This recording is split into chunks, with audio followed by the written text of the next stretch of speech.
Beleza. Capítulo 4. Linguística da língua e linguística da fala. Como outorgar à ciência da língua seu verdadeiro lugar no conjunto do estudo da linguagem? Como outorgar à linguística da língua seu verdadeiro lugar no conjunto do estudo da linguagem, situamos ao mesmo tempo toda a linguística. Todos os outros elementos da linguagem que constituem a fala vêm por si mesmos subordinar-se a esta primeira ciência. E é graças a tal subordinação que todas as partes da linguística encontram seu lugar natural. Consideremos, por exemplo, a produção dos sons necessários à fala. Os órgãos vocais são tão exteriores à língua como os aparelhos elétricos que servem para transcrever o alfabeto Morse são estranhos a esse alfabeto. E a fonação, vale dizer, a execução das imagens acústicas, em nada afeta o sistema em si. Sob esse aspecto, pode-se comparar a língua a uma sinfonia, cuja realidade independe da maneira como é executada. Os erros que podem cometer os músicos que executam não comprometem em nada tal realidade. A essa separação da fonação e da língua se oporão, talvez, as transformações fonéticas, as alterações de sons que se produzem na fala e que exercem influência tão profunda nos destinos da própria língua. Teremos, de fato, o direito de pretender que esta existe independentemente de tais fenômenos? Sim, pois eles não atingem mais que a substância material das palavras. Se atacam a língua enquanto sistema de signos, fazem-no apenas indiretamente, pela mudança de interpretação que daí resulta. Ora, esse fenômeno nada tem de fonético. Pode ser interessante pesquisar as causas de tais mudanças e o estudo dos sons nos ajudará nisso. Todavia, não é coisa essencial. Para a ciência da língua, bastará sempre comprovar as transformações dos sons e calcular-lhes os efeitos. E o que dizemos da fonação será verdadeiro no tocante a todas as outras partes da fala. A atividade de quem fala deve ser estudada num conjunto de disciplinas que somente por sua relação com a língua tem lugar na linguística. O estudo da linguagem comporta, portanto, duas partes. Uma, essencial, tem por objeto a língua, que é social em sua essência e independente do indivíduo. Esse estudo é unicamente psíquico. Outra, secundária, tem por objeto a parte individual da linguagem, vale dizer, a fala, inclusive a fonação e a psicofísica. Sem dúvida, esses dois objetos estão estreitamente ligados e se implicam mutuamente. A língua é necessária para que a fala seja inteligível e produza todos os seus efeitos, mas esta é necessária para que a língua se estabeleça. Historicamente, o fato da fala vem sempre antes. Como se poderia imaginar associar uma ideia a uma imagem verbal, se não se surpreendesse de início esta associação no ato de fala? Por outro lado, é ouvindo os outros que aprendemos a língua materna. Ela se deposita em nosso cérebro somente após inúmeras experiências. Enfim, é a fala que faz evoluir a língua. São as impressões recebidas ao ouvir dos outros que modificam nossos hábitos linguísticos. Existe, pois, interdependência da língua e da fala. Aquela é ao mesmo tempo o instrumento e o produto desta. Tudo isso, porém, não impede que sejam duas coisas absolutamente distintas. A língua existe na coletividade, sob a forma de uma soma de sinais depositados em cada cérebro, mais ou menos como um dicionário cujos exemplares, todos idênticos, fossem repartidos entre os indivíduos. Trata-se, pois, de algo que está em cada um deles, embora seja comum a todos e independente da vontade dos depositários. Esse modo de existência da língua pode ser representado pela fórmula 1 mais 1 mais 1 mais 1 igual a I, padrão coletivo. De que maneira a fala está presente nessa mesma coletividade? É a soma do que as pessoas dizem e compreendem. A. Combinações individuais, dependentes da vontade dos que falam. B. Atos de fonação igualmente voluntários, necessários para a execução dessas combinações. Nada existe, portanto, de coletivo na fala. Suas manifestações são individuais e momentâneas. Nesse caso, não há mais que a soma de casos particulares segundo a fórmula. 1 mais 1, linha, mais 1, duas linhas e tal. Por todas essas razões, seria ilusório reunir, sob o mesmo ponto de vista, a língua e a fala. O conjunto global da linguagem é incognoscível, já que não é homogêneo, ao passo que a diferenciação e subordinação propostas esclarecem tudo. Essa é a primeira bifurcação que se encontra quando se procura estabelecer a teoria da linguagem. Compre escolher entre dois caminhos impossíveis de trilhar ao mesmo tempo.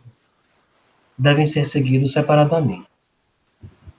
Pode-se, a rigor, conservar o nome de linguística para cada uma dessas duas disciplinas e falar de uma linguística da fala. Será, porém, necessário não confundi-la com a linguística propriamente dita, aquela cujo único objeto é a língua. Unicamente desta última é que cuidaremos. E se por acaso, no decurso de nossas demonstrações, pedirmos luzes ao estudo da fala, esforçar-nos-emos para jamais transpor os limites que separam os dois domínios. É isso. Eu achei esse capítulo bem legalzinho de ler. É mais como se ele retomasse algumas questões que ele já tinha colocado antes, mas usasse para esclarecer a distinção entre língua e fala. Sim. Porque me parece que tudo isso aqui eu já tinha falado. Só que não com Concordo. ênfase.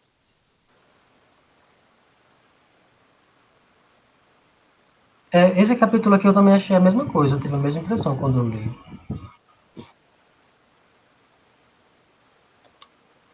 Eu acho que o objetivo desses dois capítulos é justamente dividir as coisas.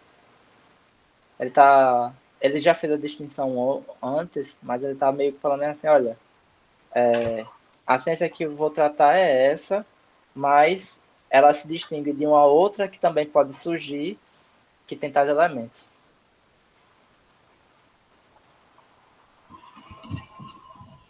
Uhum. Eu penso que é bem isso mesmo. Eu acho que é como se fosse uma diferenciação que ele está fazendo, né? Ele já disse em linhas gerais o que ele acredita que é a linguística, mas ainda assim ele está transitando sobre essas diferenciações. Uhum.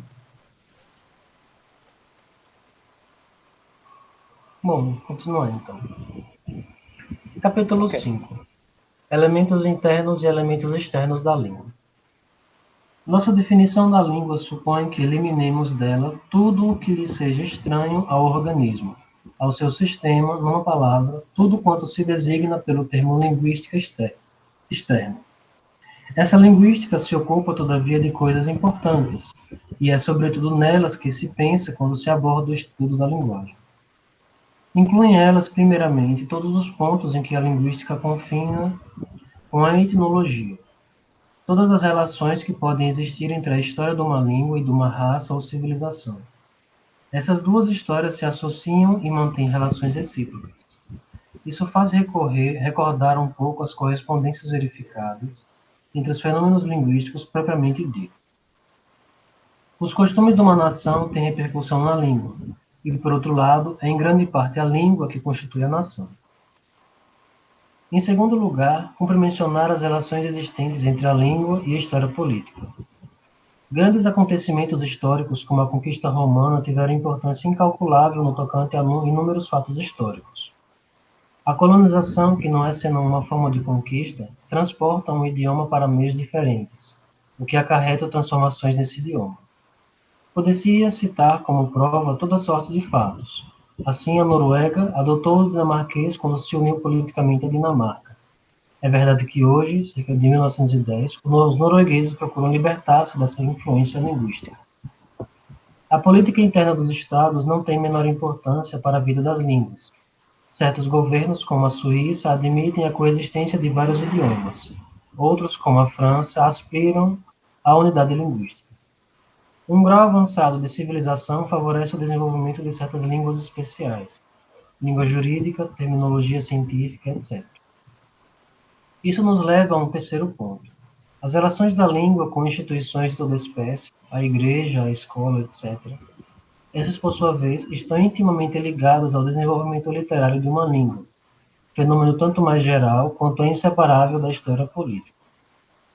A língua literária ultrapassa em todas as partes os limites que lhe parecem traçar a literatura. Recorde-se a influência dos salões, da corte, das academias. Por outro lado, suscita a avultada questão do conflito que se estabelece entre ela e os dialetos locais. O linguista deve também examinar as relações recíprocas entre a língua literária e a língua corrente, pois toda língua literária, fruto da cultura, acaba por separar sua esfera de existência da esfera natural, a da língua falada. Enfim, tudo quanto se relaciona com a extensão geográfica das línguas e o fracionamento dialetal revela da Enfim, tudo quanto se relaciona com a extensão geográfica das línguas e o fracionamento dialetal revela da linguística externa. Essa frase está estranha, tá, não? Tá, bizarro. Enfim, Parece que faltou um se revela. enfim, tudo quanto se relaciona com a extensão geográfica das línguas e o fracionamento dialetal revela da linguística externa. Eu acho que é se revela na, talvez. Talvez. Mas enfim. Sem dúvida, é nesse ponto que a distinção entre ela e a linguística interna parece mais paradoxal. De tal modo, o fenômeno geográfico está intimamente associado à existência de qualquer língua. Entretanto, na realidade, ele não afeta o organismo interno da língua, do idioma. Pretendeu-se ser absolutamente impossível separar todas essas questões do estudo da língua propriamente dita. Foi um ponto de vista que prevaleceu sobretudo depois que tanto se insistiu sobre tais reália. Do mesmo modo que a planta é modificada no seu organismo interno pelos fatores externos, terreno, clima, etc., assim também não depende do organismo gramatical constantemente dos fatores externos de modificação linguística. Parece que se explicam mal os termos técnicos, os empréstimos de que a língua está inçada, quando se deixa de considerar-lhes a proveniência. Será possível distinguir o desenvolvimento natural, orgânico do idioma, de suas formas artificiais, como a língua literária, que são devidas a fatores externos, por conseguinte inorgânicos? Não se vê constantemente desenvolver-se uma língua comum a par dos dialetos locais? Pensamos que o estudo dos fenômenos linguísticos é muito frutuoso, mas é falso dizer que sem eles não seria possível conhecer o organismo linguístico interno. Tomemos, por exemplo, o empréstimo de palavras estrangeiras. Pode-se comprovar inicialmente que não se trata, de modo algum, de um elemento constante na vida de uma língua. Existem, em certos vales retirados, dialetos que jamais admitiram, por assim dizer, um só termo artificial vindo de fora. Dir-se-á que esses idiomas estão fora das condições regulares da linguagem, incapazes de dar-nos uma ideia da mesma, e que exigem um estudo teratológico. Como é? Dir-se-á que esses idiomas estão fora das condições regulares da linguagem, incapazes de dar-nos uma ideia da mesma, e que exigem um estudo teratológico por não terem jamais sofrido mistura. Cumpre, sobretudo, notar que o termo emprestado não é considerado mais como tal, desde que seja estudado no seio do sistema. Ele existe somente por sua relação e oposição com as palavras que lhe estão associadas, da mesma forma que qualquer outro signo autóctone. Em geral, não é nunca indispensável conhecer as circunstâncias em meio às quais se desenvolveu uma língua. Em relação a certos idiomas, como o Zenda e o Paleo-Eslavo, não se sabe exatamente sequer quais povos os falaram. Tal ignorância, porém, de nenhum modo nos obsta a que os estudemos interiormente e a que nos demos conta das transformações que sofreram. Em todo caso, a separação dos dois pontos de vista se impõe, e quanto mais rigorosamente for observada, melhor será. A melhor prova disso é que cada um deles cria um método distinto. A linguística externa pode acumular pormenor sobre pormenor, sem se sentir apertada no torniquete de um sistema. Por exemplo, cada autor agrupará como lhe aprouver os fatos relativos à expansão de uma língua fora de seu território. Se se procuram os fatores que criaram uma língua literária em face dos dialetos, poder-se-á sempre usar a enumeração simples. Se se ordenam os fatos de modo mais ou menos sistemático, isso é feito unicamente devido à necessidade de clareza. No que concerne à linguística interna, as coisas se passam de modo diferente. Ela não admite uma disposição qualquer. A língua é um sistema que conhece somente sua ordem própria. Uma comparação com o jogo de xadrez fará compreendê-lo melhor. Nesse jogo, é relativamente fácil distinguir o externo do interno. O fato de ele ter passado da Pérsia para a Europa é de ordem externa. Interno, ao contrário, é tudo quanto concerne ao sistema e às regras. Se eu substituir as peças de madeira por peças de marfim, a troca será indiferente para o sistema. Mas se eu reduzir ou aumentar o número de peças, essa mudança atingirá profundamente a gramática do jogo. Não é menos verdade que certa atenção se faz necessária para estabelecer distinções dessa espécie.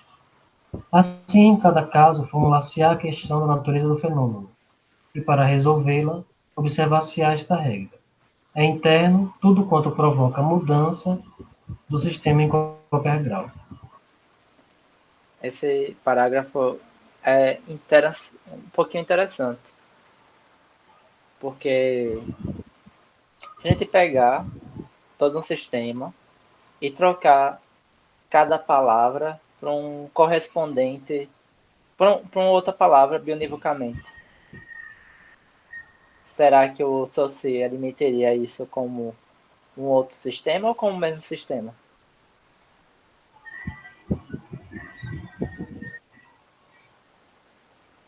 Eu acho que está cortando o seu áudio. Ou você está Tá, falando por pausas longas? não, eu fiz a pergunta. Eu só fiz uma pergunta. Eu só perguntei se pegássemos um sistema e substituíssemos todas as palavras por outras bionivocamente. Será que para o Saussure seria o mesmo sistema ou seria outro sistema?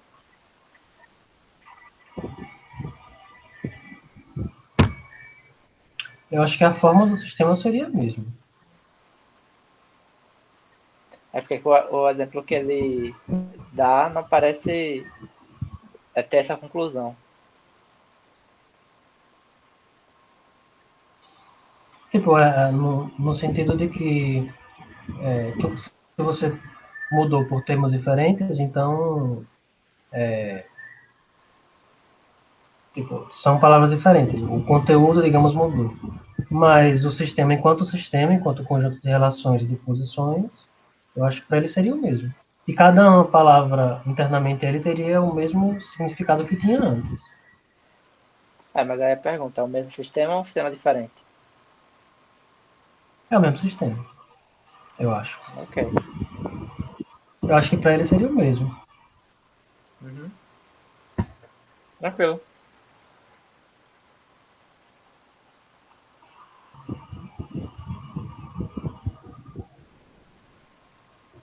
Por que a sua pergunta?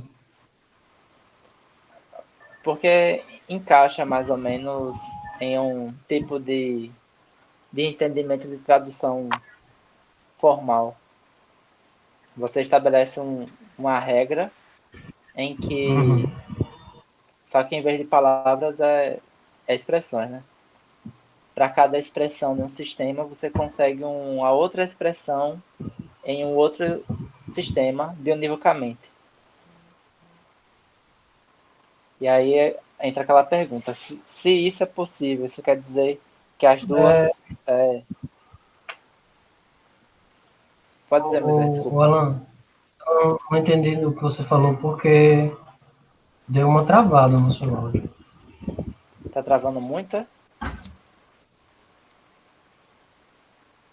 E eu acho que se você estiver falando agora, eu não estou ouvindo, não. Alô? Tá ouvindo agora? Agora eu estou. Alô? Oi. O seu outro eu saiu da reunião.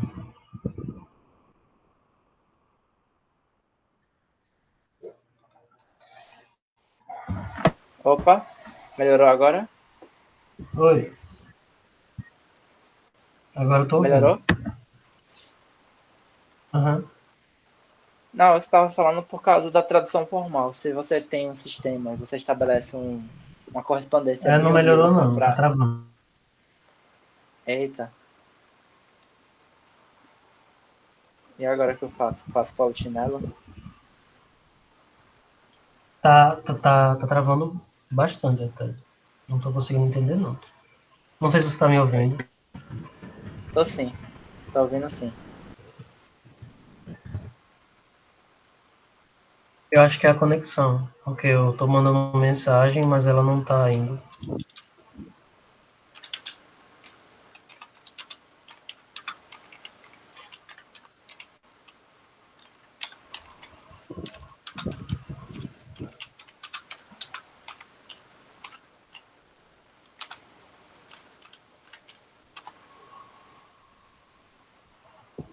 Ah, beleza.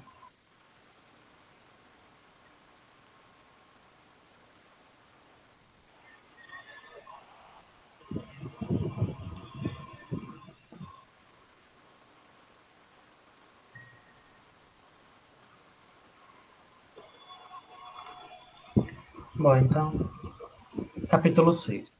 Representação da língua pela escrita. Parágrafo 1º. Necessidade de estudar este assunto. O objeto concreto de nosso estudo é, pois, o produto social depositado no cérebro de cada um, isto é, a língua.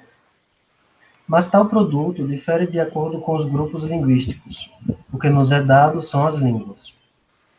O linguista está obrigado a conhecer o maior número possível delas para tirar, por observação e comparação, o que nelas existe de universal. Ora, geralmente nós as conhecemos somente através da escrita. Mesmo no caso de nossa língua materna, o documento intervém a todo instante. Quando se trata de um idioma falado a alguma distância, ainda mais necessário se torna recorrer ao testemunho escrito, e com mais forte razão no caso de idiomas que não existem mais. Para poder dispor em todos os casos de documentos diretos, seria mister que se tivesse feito em todas as épocas aquilo que se faz atualmente em Viena e Paris, uma coleção de amostras fonográficas de todas as línguas. Seria preciso, outrossim, recorrer à escrita para dar a conhecer aos outros os textos registrados dessa maneira. Dessarte, conquanto a escrita seja, por si, estranha ao sistema interno, é impossível fazer abstração de um processo por via do qual a língua é ininterruptamente representada.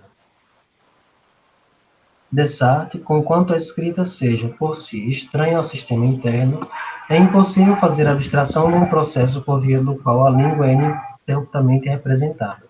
Cumpre conhecer a utilidade, os defeitos e os inconvenientes de tal processo. Parágrafo 2. Prestígio da escrita. Causas de seu predomínio sobre a forma falada. Língua e escrita são dois sistemas distintos de signos. A única razão de ser do segundo é representar o primeiro. O objeto linguístico não se define pela combinação da palavra escrita e da palavra falada. O objeto linguístico não se define pela combinação da palavra escrita e da palavra falada. Esta última, por si só, constitui tal objeto. Mas a palavra escrita se mistura tão intimamente com a palavra falada, da qual é a imagem, que acaba por usurpar-lhe o papel principal. Terminamos por dar maior importância à representação do signo vocal do que ao próprio signo. É como se acreditássemos que, para conhecer uma pessoa, melhor fosse comparar-lhe a fotografia do que o rosto. Semelhante ilusão existiu em todas as épocas e as opiniões correntes acerca da língua estão influenciadas por ela. Assim, acredita-se de modo geral que um idioma se altere mais rapidamente quando não existe a escrita. Nada mais falso. A escrita pode muito bem, em certas condições, retardar as modificações da língua, mas inversamente, a conservação desta não é, de forma alguma, comprometida pela ausência de escrita. O lituano, que se fala ainda hoje na Prússia Oriental e numa parte da Rússia, só é conhecido por documentos escritos a partir de 1540. Nessa época tardia, porém, ele oferece, no conjunto, uma imagem tão fiel do indo-europeu quanto o latim do século III a.C. Isso basta para mostrar o quanto a língua independe da escrita. Certos fatos linguísticos deveras tênues se conservaram sem o auxílio de qualquer notação. Durante todo o período do Alto Alemão Antigo, escreveu-se Toten, Fohlen e Stosen. Ao passo que, nos fins do século VII, apareceram as grafias totem ou em contraposição a estoso, que subsiste. De onde provém essa diferença? Em todos os casos em que se produziu, havia um Y na sílaba seguinte. O proto-germânico apresentava Dalpian, Folian, mas Stautan.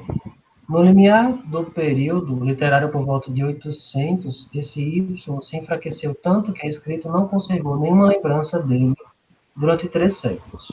Ele deixara, no entanto, um ligeiro traço na pronúncia. E eis que por volta de 1180, como se viu acima, reaparece milagrosamente sob a forma de metafonia. O que é metafonia?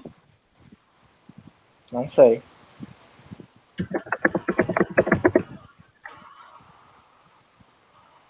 Um fenômeno de mudança de timbre da vogal tônica e da vogal do radical de um verbo. Tem exemplos aqui. Leia as frases a seguir.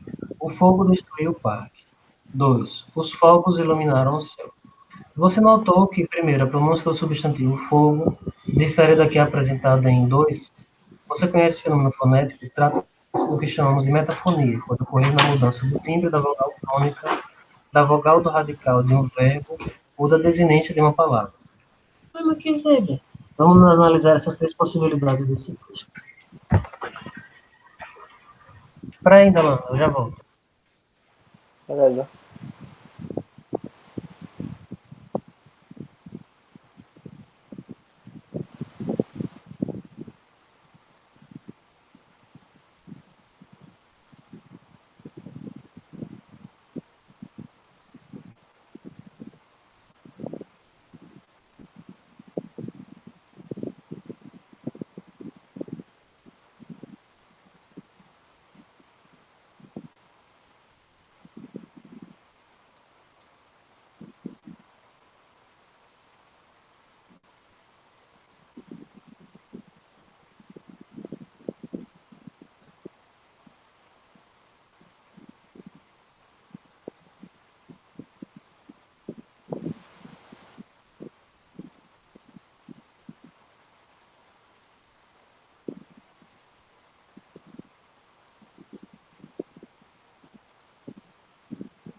Voltei. Opa. Você pode continuar lendo Posso sim. a leitura? Mas você não tá cortando não, meu áudio? Agora tá de boa. Beleza. Desart. É só para eu fazer um lanche. Beleza. Desart, sem o recurso da escrita, esse matiz de pronúncia se transmitiu com exatidão. A língua tem, pois, uma tradição oral, independentemente da escrita, e bem diversamente fixa. Todavia, o prestígio da forma escrita nos impede de vê-lo. É engraçado porque me parece que o Derrida tem a tese oposta. Para ele é a fala que tem privilégio sobre a escrita. Mas enfim, vamos Ah, continuar. é? É, ele afirma isso na gramatologia. Meio que a Eu, gramatologia é meio que uma linguística. Oh, desculpa, pode falar, foi mal. não, terminei o que interrompi. Meio que a gramatologia é uma linguística da escrita. Ah, saquei. Um pouquinho interessante. Eu ia dizer que eu já vi um debate na antropologia sobre qual dos sentidos humanos é que tem a preeminência. E que em algumas culturas um teria preeminência sobre o outro. Teriam algumas culturas que são fundamentalmente orais, outras culturas seriam visuais. Por exemplo, quando aí eles falam dos gregos, que o Aristóteles fala que o principal sentido é a visão, e aí nos gregos e também na tradição ocidental existiria um privilégio do sentido da visão. E aí em outras culturas haveria um privilégio da audição. E aí tem um debate sobre sociedades onde há um privilégio da audição, as pessoas seriam mais altruístas umas com as outras, enquanto o sentido da visão tenderia a recair num objetivismo maior e num egoísmo. Tem debates assim. Eu acho. Esse debate não é da antropologia. É um antropólogo que estava se metendo nesse debate e aí é um debate que contorna diversas áreas, parece. Entendi. Engraçado. É... é engraçado pra caramba. Porque tem uma certa dificuldade, eu acho, já de definir o que é sentido.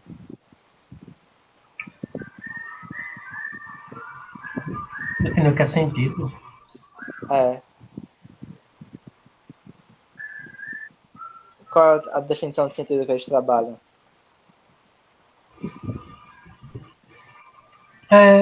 Quando foi que eu falei sentido? Foi em que O sentido? sentido... Qual sentido era privilegiado nas sociedades? Se era a Ah, visão. tipo, os órgãos do sentido. Ah, sim, os órgãos do sentido. Se é a visão, o paladar, o olfato, a audição. Belezinha.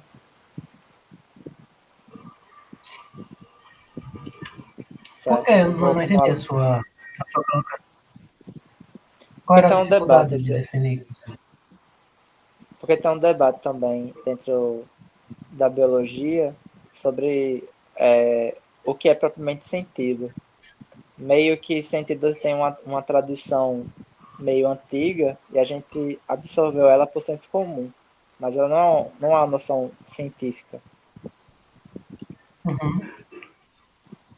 Eu acho que esse autor que eu falei, esse antropólogo, ele um pouco critica isso. Ele fala sobre a inter-relação entre, sei lá, a impossibilidade de se separar o sentido da visão e da audição, por exemplo. Eu não cheguei a ler, não, o texto todo. Sim. Mas é mais ou menos por aí.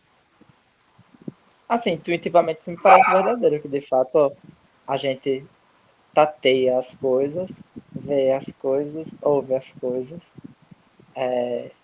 sente o gosto das coisas. O que mais faltou? E sente o cheiro das coisas. De fato, parece que são categorias sensíveis mesmo. Mas em que Uhum. medida eu acho isso porque de fato é assim ou porque eu fui subjetivado dessa forma? Uhum. Entendo, entendo Tipo, sim. será que em determinadas sociedades não há uma. determinada confluência, por exemplo, entre ouvir e ver, nós dividimos os dois, notadamente. Mas será que ele divide também? Tô Não perguntando, não sei. sei não as respostas dessas questões. Também não. Mas são questões que são postas nesse debate também, eu acho. Entender. Então vamos lá. Antropologia dos sentidos. O nome é essa, Antropologia de Sentidos, é? Se eu não me engano, é. Deixa eu pesquisar aqui.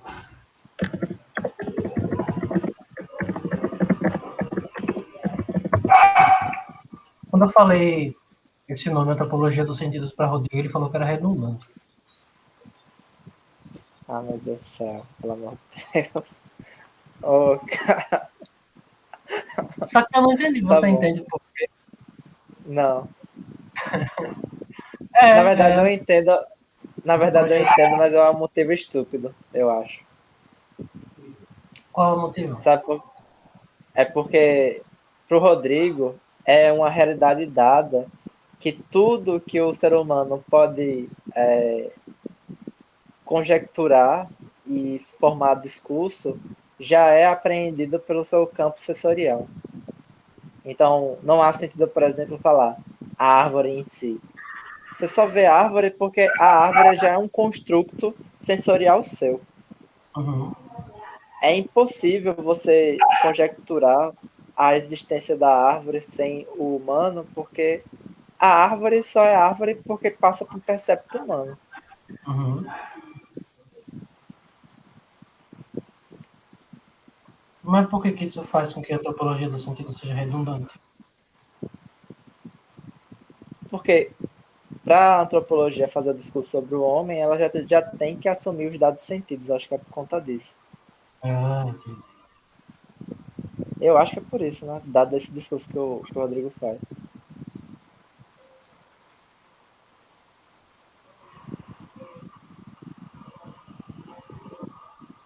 Bom, enfim.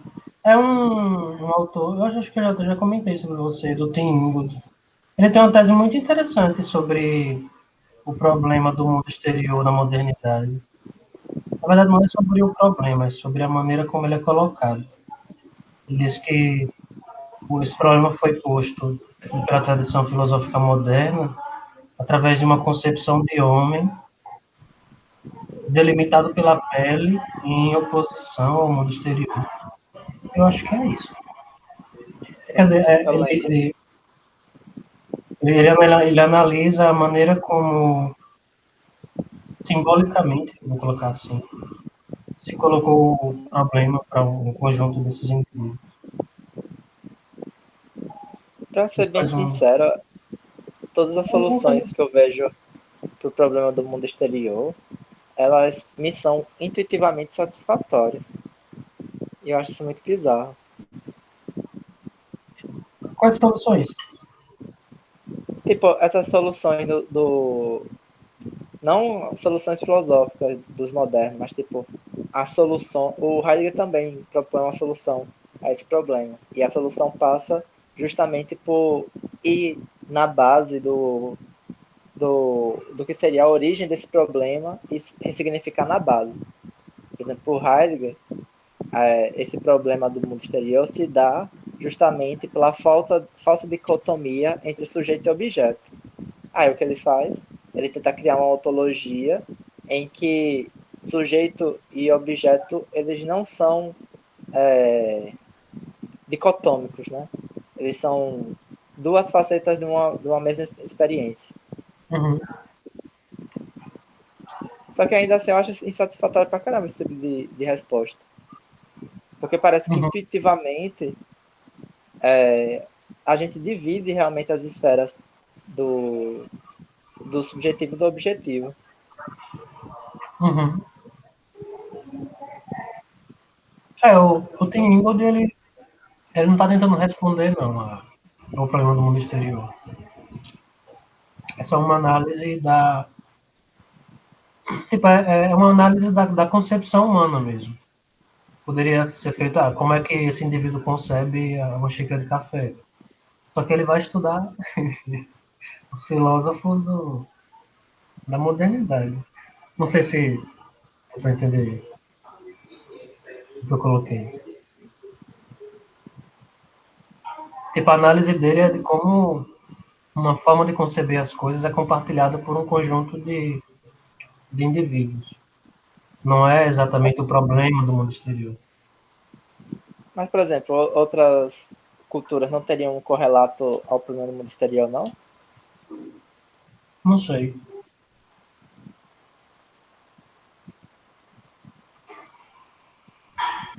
Eu não cheguei a ler não o livro todo, como eu falei. Essa é a primeira proposição do texto. Sério? Você abre o livro e fala bem assim, ó. Os modernos, eles postularam o problema do mundo exterior por conta de perceber o mundo a partir de uma divisão fronteirista com a partir da Não, Terra. não. Ele não disse que essa é a causa do problema, não. Ah, tá, entendi. É uma análise da maneira como o problema é colocado. O problema poderia ter sido colocado de outras formas. Ah, Mas eles entendi. colocaram o problema dessa forma específica. E ele vai. Entendeu? Ah, tá. Agora faz muito mais sentido. Agora sim. Tanto que Entendeu? em Kant não há problema do mundo exterior, mas há problema entre a divisão do sujeito com o objeto. E aí passa esse ser o problema filosófico depois de Kant. Mas o problema ele é filosófico, ele persiste. Ele não está falando disso, não. Mas ele Entendi. está dizendo que existe um conteúdo cognitivo compartilhado, uma maneira de conceber que não lida só com o problema estritamente filosófico. Ele tem um conjunto de significados que é compartilhado por aquele conjunto de pessoas que estavam formulando ele. Tá, mas eu coloco a grande questão para você. O que isso difere de uma estrada das ideias? Eu não sei, acho que não Porque, difere muita coisa, não. porque a estrada das ideias, a base do fundamento dela é essa que você acabou de dizer. Sim, sim, é verdade. Então, são as questões que eu sempre me coloco. Por exemplo, Foucault e o que a tradição antropológica faz. Eu vejo muita semelhança, mas ele nunca cita. Como assim ele nunca cita? Não cita. Não faz referência à antropologia. Ah, sim, entendi. Você acha que ele leu Antropólogos, o Foucault? Eu acho. Aliás, quando você vai ler, por exemplo, a Arqueologia do Saber, eu li as primeiras páginas. Mas, tipo, você vê Levi-Strauss ali, quando ele fala em feixes de relações e tal.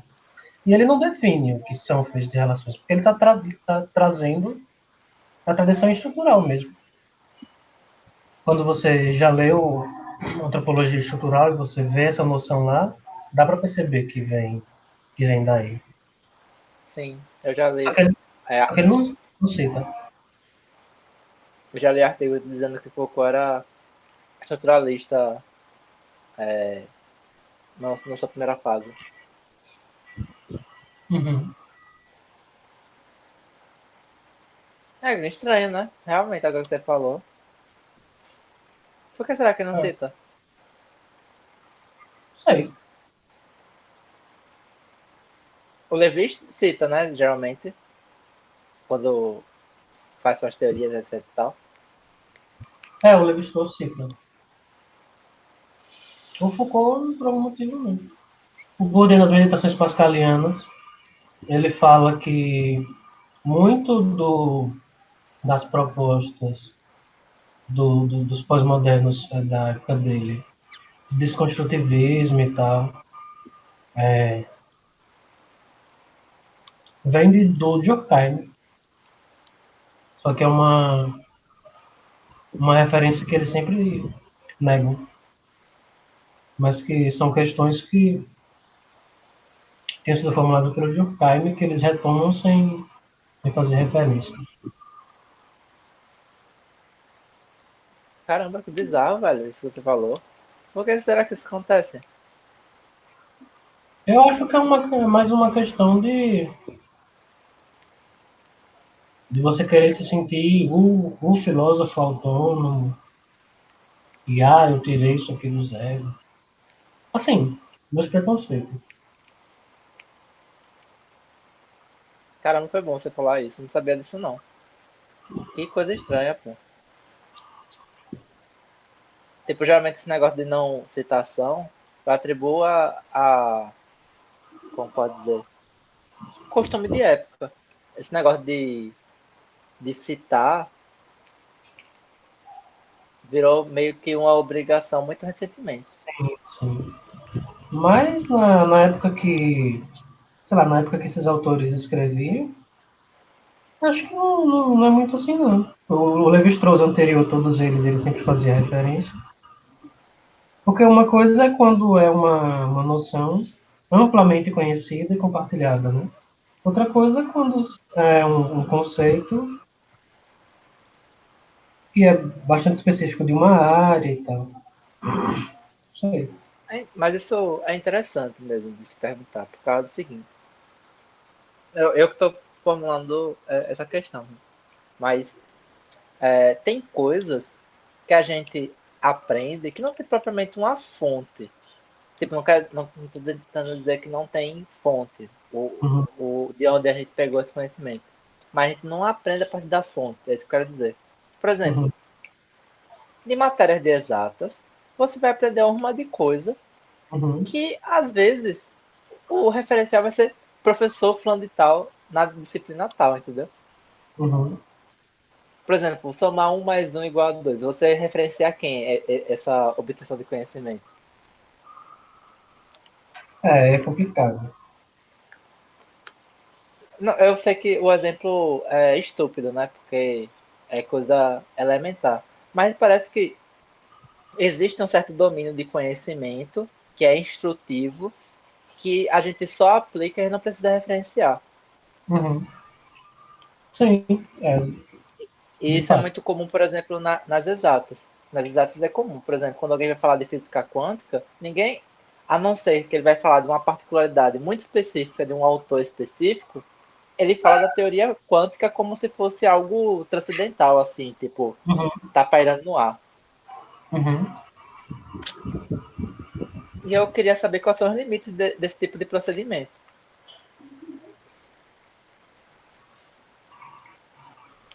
Por exemplo, tem muita coisa que eu falo aqui para você, que é coisas que eu extraí de aulas, mas eu não sei propriamente, de fato, o autor que fala sobre essas coisas.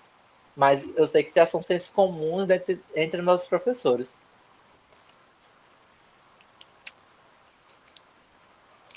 Sim, entendo. É uma boa questão.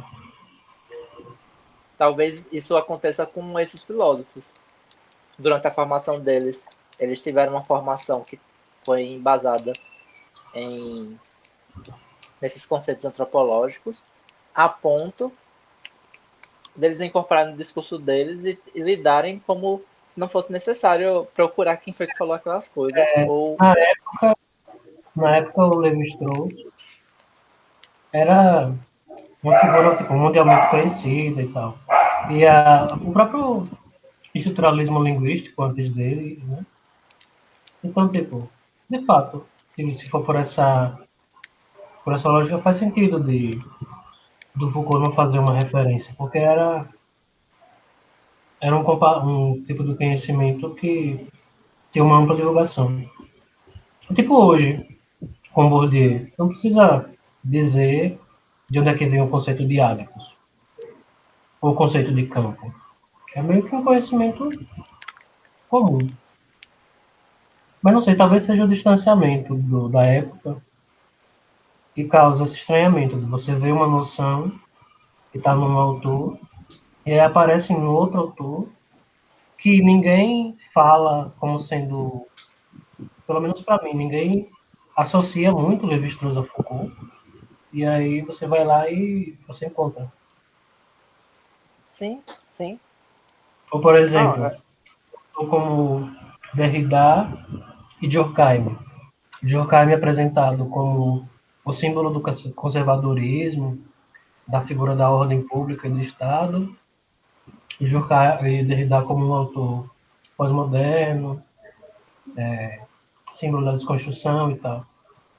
E uma coisa Levi-Strauss e Foucault. Interessante.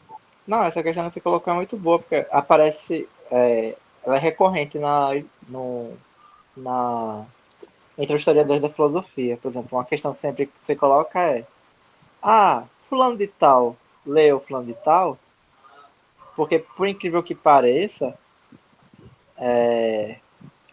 o autor citar outro não é indício ainda de leitura, por incrível que pareça. Uhum, uhum. Tem muita informação de terceira mão, principalmente em filosofia moderna. Sim, eu vi que, por exemplo, o Hume, se eu não me engano, ele fala do Spinoza, mas ele não entrou em contato com a obra do Spinoza. Ele leu um texto de divulgação do trabalho. O Kant também parece que não leu o tratado do Hume, leu os ensaios. Na verdade, é que fica muito difícil mapear isso, porque, por exemplo, a respeito da leitura do canto do Hume, até hoje não se sabe qual das obras ele leu de fato, porque tem alguns aspectos que parece que só pode ser extraídos a partir de uma leitura do tratado, e tem outros aspectos que parece ter tirado dos ensaios. Saquei. Enfim, essas são questões muito interessantes mesmo. Isso mostra a dificuldade do distanciamento histórico. Uhum. E como a gente é culturalmente distinto deles, né? Pra falar a verdade. A gente dá muito mais valor à autoria documental, né? Eles É. lidavam com essas coisas como fossem ideias. Ou seja, elas têm uma certa independência do autor. E até mesmo do Uhum. livro. Isso é muito interessante. Uhum. Mas por isso também que, é,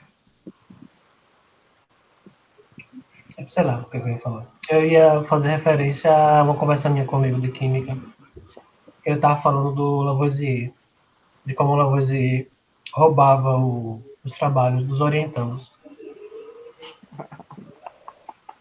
Quem foi que falou isso pra você? Ou você leu em algum lugar? Não, é um amigo meu de química. Ele estuda história da química na graduação, ele fica falando.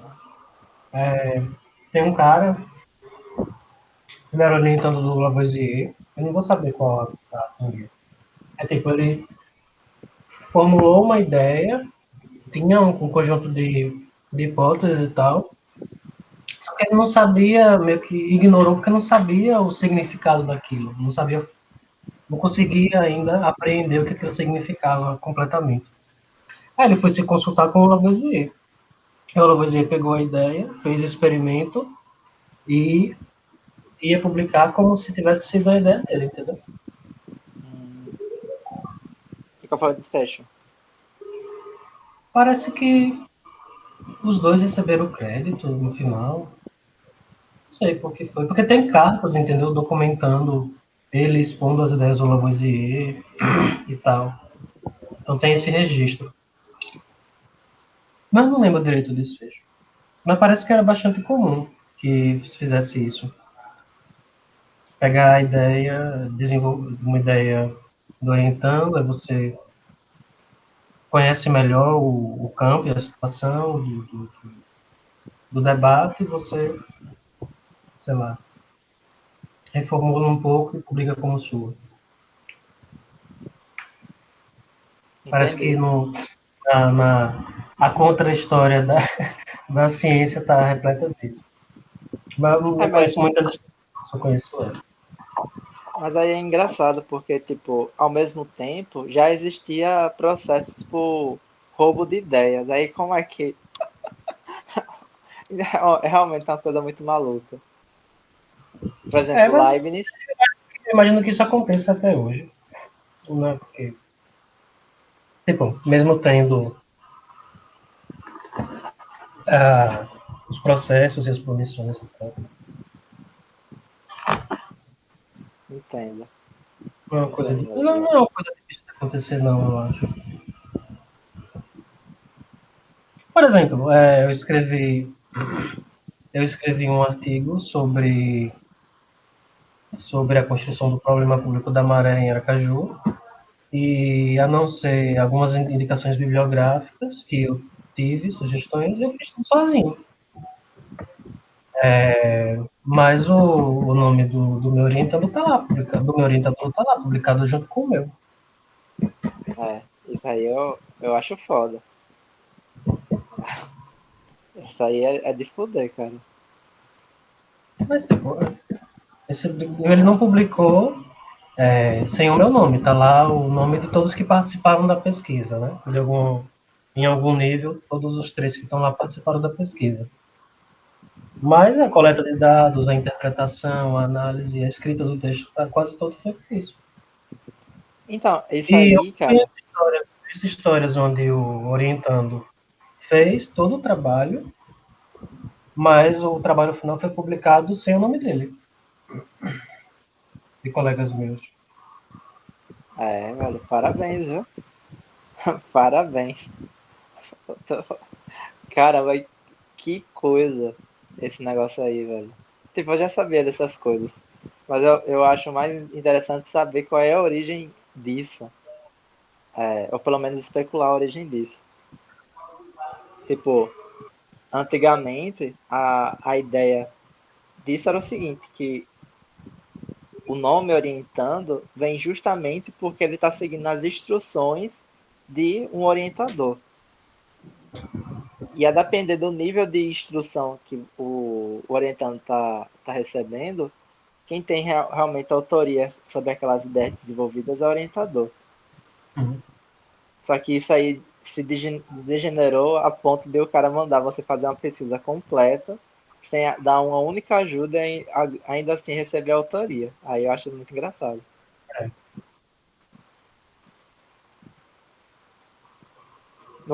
Nas universidades estrangeiras tem muito um conceito chamado professor assistente, que também é a mesma coisa. Que é tipo, você tem um professor titular, que faz a doutrina, né, principal da Uhum. disciplina, e aí você tem o professor assistente que elabora as redações do tipo qual é a melhor maneira de expor determinados conteúdos, tiração de dúvidas a respeito da doutrina, etc.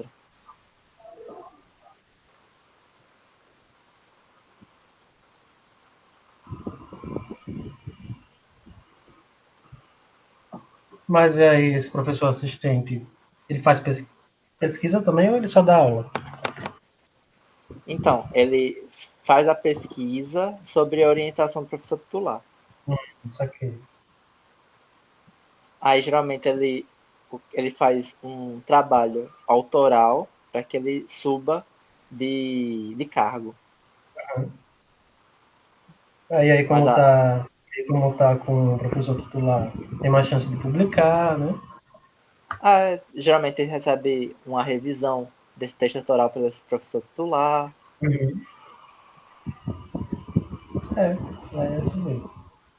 Agora, uma coisa que ainda estou querendo descobrir, uma curiosidade histórica, é a importância do editor.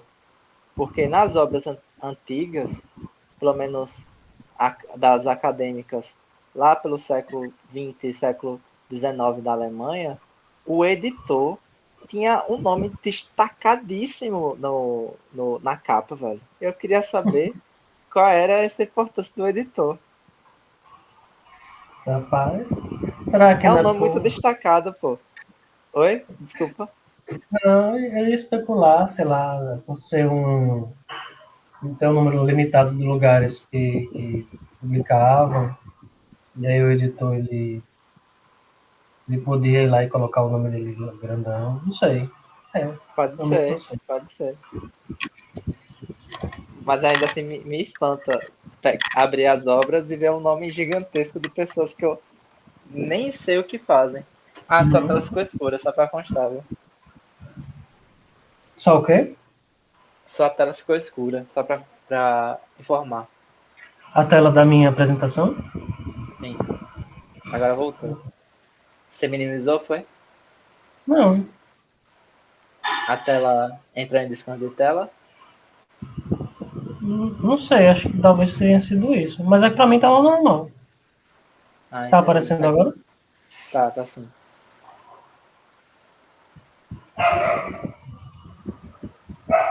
É realmente curioso isso. Até quando, mais ou menos? Século XVIII, século XIX também?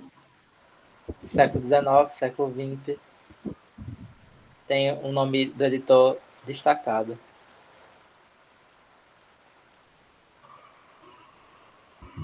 Legal.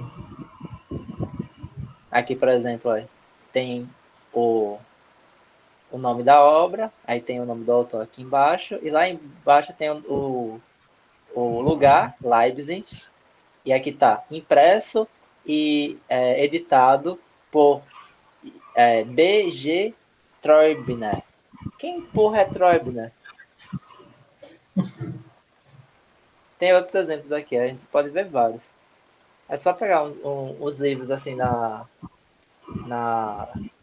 no archive.org, baixar e ver que nas primeiras capas, no lugar onde a gente coloca Aracaju, Sergipe 2021, tem lá o lugar e o nome do editor. Uhum.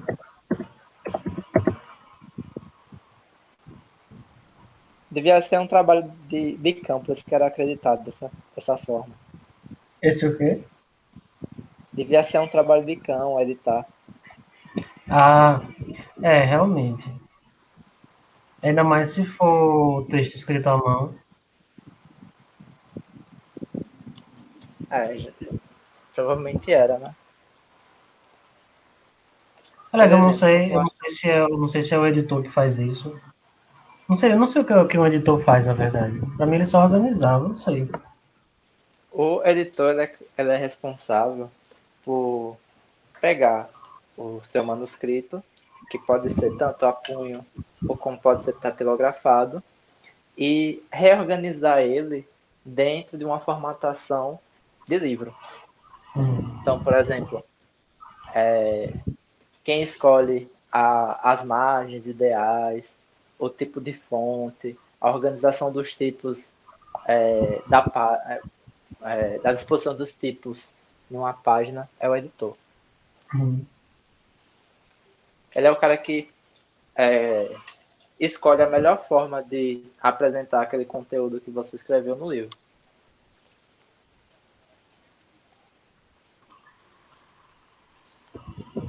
Aí tem os serviços, né? Que é diagramação, são serviços que o editor faz.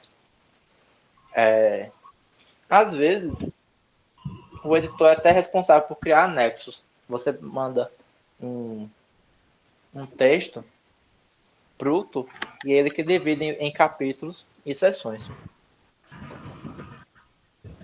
Uhum.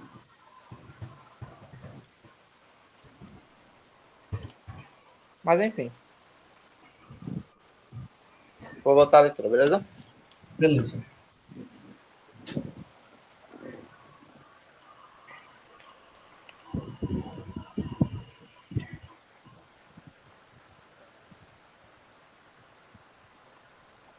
A língua tem, pois, uma tradição oral independente da escrita e bem diversificadamente fixa.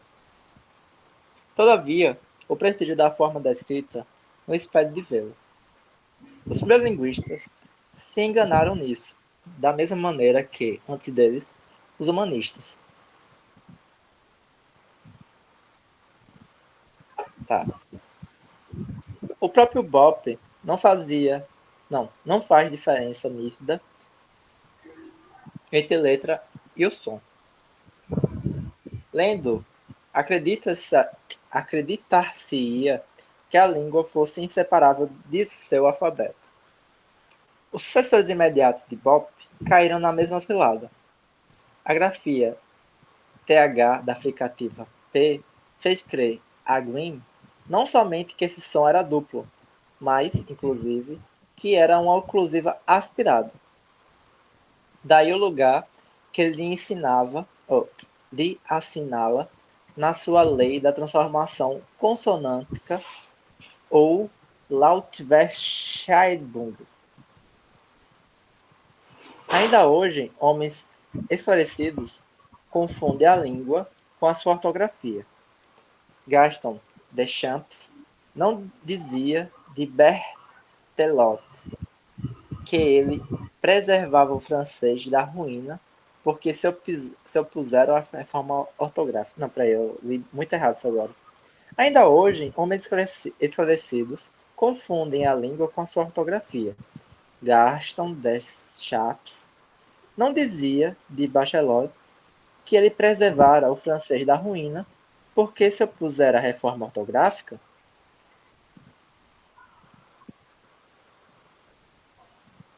Mas como se explica tal prestígio da escrita? Primeiramente, a imagem gráfica das palavras não impressiona como objeto permanente e sólido, mais adequado do que o som para constituir a unidade da língua através dos tempos. Pouco importa que esse liame seja superficial e crie uma unidade puramente factícia. É muito mais fácil de aprender que o liame natural, o único verdadeiro, o do som. Segundo, na maioria dos indivíduos, as impressões visuais são mais nítidas e mais duradouras que as impressões acústicas.